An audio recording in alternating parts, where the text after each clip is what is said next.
ভালো কাজের প্রতিযোগিতা এবং নিজের প্রচারণা নিয়ে সবাই ব্যস্ত আছে বোধহয় অলিখিতভাবে বোধহয় সবাই একটা কনফার্মেশন ভিতর থেকে পাইছে যে নির্বাচনটা হতে যাচ্ছে।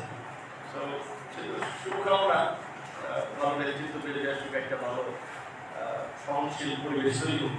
আর ভাই যেটা হচ্ছে যে ওভারঅল ন্যাশনাল পলিটিক্স কথা বলছে যে আসলে ঠিক আছে, অনেক নেতৃবৃন্দ আমরা শুনি, বুদ্ধিজীবী, বিশ্লেষক, বিভিন্ন ধরনের লোকজন যে যারা কথা বলে এই সমস্যাগুলো নিয়ে কিংবা সাজেশন দেন। তো ভাই টিকিট করছে যে আমরা শুধু এই কথা বলা, বক্তৃতা এবং লেখালেখির মধ্যে সীমাবদ্ধ থাকবো, নাকি এইবার যে পরিবর্তনের সুযোগ আসছে এটা হচ্ছে ওই যে ও হয় প্রসার গাইডলাইন ও যেটা বলছিল যে চেঞ্জের জন্য আমরা সবাই যার যার জায়গা থেকে রোল করাই। তো প্রথম হচ্ছে এই জন্যই আমি বলছি আজকে কিন্তু আমার খুব একটা গুরুত্বপূর্ণ প্রোগ্রাম ছিল।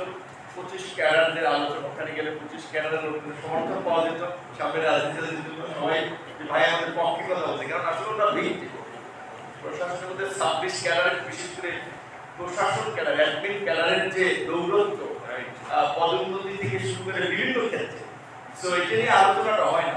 আবার এনপিআর এর আন্দোলন করলো সিস্টেমে শয়তানি